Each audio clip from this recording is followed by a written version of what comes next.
Bharat Ratna doctor Babasaheb Ambedkar यांच्या नेतृत्वात स्वातंत्र्य, समता, न्याय आणि बंधुता या आधारित तसेच बहुभाषिक, बहुसांस्कृतिक आणि अनेक धर्मांचा समावेश असलेल्या या देशाची राज्यघटना 26 नोव्हेंबर 1949 रोजी तयार झाली।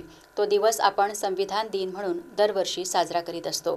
तसेच भारतीय संविधानाचे हे अमृत महोत्सवी वर्ष सुद्धा आहे। शेतकरी, शेतमजूर, आदिवासी, दलित, वंचित महिला, युवक युवतींसह दुर्बल घटकाला विकासाचा केंद्रबिंदू मानून राज्य सरकार विकासाच्या मार्गावर वाटचाल करीत आहे। यात चंद्रपूर जिल्हा प्रत्येक क्षेत्रामध्ये अग्रेसर राहावा यासाठी तन मन धनाने या जिल्ह्याचा पालकमंत्री आणि राज्याचा आदिवासी विकास मंत्री म्हणून सर्वांगीण विकास करण्यासाठी आपण कटिबद्ध आहोत, अशी ग्वाही राज्याचे आदिवासी विकास मंत्री तथा जिल्ह्याचे पालकमंत्री डॉक्टर अशोक उईके यांनी दिली। प्रजासत्ताक दिनानिमित्त मुख्य शासकीय ध्वजारोहण कार्यक्रमात ते बोलत होते।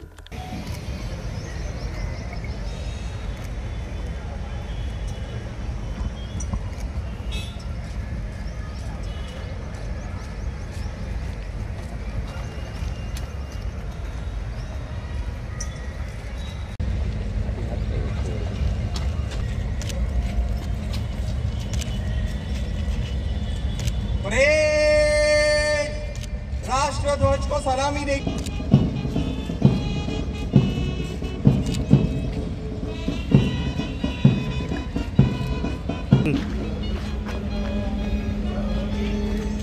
IIT बॉम्बे इथून इंजिनिअरिंगचे शिक्षण पूर्ण आजच्या कार्यक्रमाच्या प्रमुख अतिथींना परेडचे रिपोर्टिंग करण्याकरिता मंचाकडे मार्गस्थ होत आहे।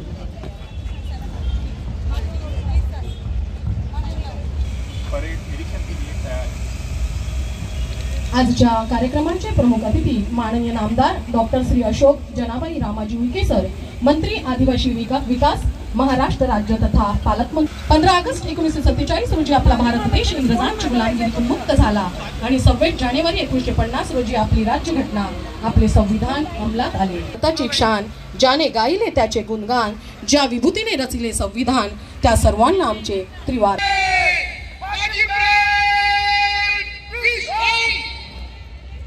भारत का तब नाम हुआ, ब्लैकबोर्ड सिटी के नाम से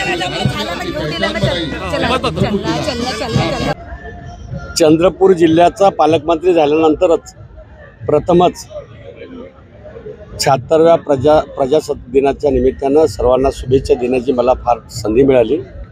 त्या प्रजासत्ताक दिनाच्या निमित्तानं माझ्या चंद्रपूर जिल्ह्यातील तमाम बांधवांना प्रजासत्ताक दिनाच्या खूप खूप शुभेच्छा।